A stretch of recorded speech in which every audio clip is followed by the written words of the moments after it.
ஆ ஆ ஆ சொல்லு.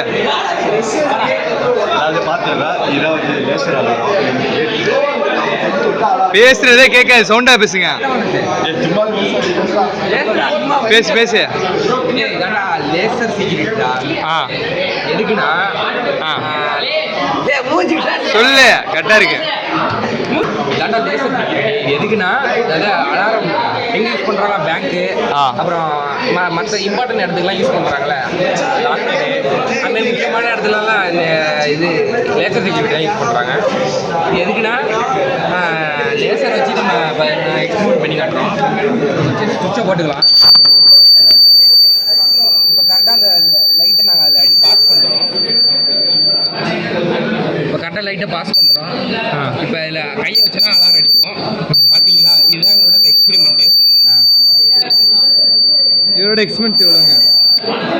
இதோட எக்ஸ்பென்சிவ் எவ்வளோ? இதே புரியல. இதோட உங்களோட எக்ஸ்பென்சிவ் எவ்வளோங்க? எக்ஸ்பென்சிவ் காஸ்ட் கேட்குறீங்களா? காஸ்ட் இது வந்து ரொம்ப கம்மி தாங்க. ஒரு ஆளுக்கு 100 தான் வந்துச்சு. ஒரு 500 பட்ஜெட் முடிஞ்சிச்சு. இந்த போர்டும் இதோட காம்பவுண்ட் மட்டும் தான் ஒரு 250 இருந்துச்சு. மற்றதெல்லாம் நாங்கள் கம்மியாக வாங்கிக்கிட்டோம். ஓகே, வீட்டில் 500லேயே நாங்கள் பட்ஜெட்டை முடிச்சுக்கிட்டோம். அது கிளாஸில் என்ன பண்ணீங்க? கிளாஸில் எங்கே வாங்கினீங்க? கடையில் வாங்கிக்கிட்டோம். 5 ரூபா தான். 5 ரூபா. இது ஒரு 60 ரூபா இருந்துச்சு. இது 60 ரூபா. லேசர் 60 ரூபா. அப்புறம் இந்த பஸ்ஸரு, இந்த காம்பவுண்ட் உள்ளது எல்லாமே ஒரு 200 ரூபா இருந்துச்சு. 200 ரூபா, 300 ரூபா. அப்புறம் இந்த சாட்டு வாங்கினோம். அப்புறம் நிறைய வாங்கினோம். எல்லாத்தையும் ஃபர்ஸ்ட் நாங்கள் வேற ஒன்று செஞ்சோம். அது வந்து என்ன ஆகிட்டுனா பிளாஸ்ட் பண்ணிட்டாங்க. அதுக்கப்புறம் புதுசாக வேற செஞ்சுருக்கோம். ஃபர்ஸ்ட் பேங்கை வச்சுட்டு அதில் செய்யலாம்னு பார்த்தோம். அதுக்கு வாய்ப்பு கிடையாது. மாரி செட் ஆகல. லேசர் அதில் கரெக்டாக பண்ணல.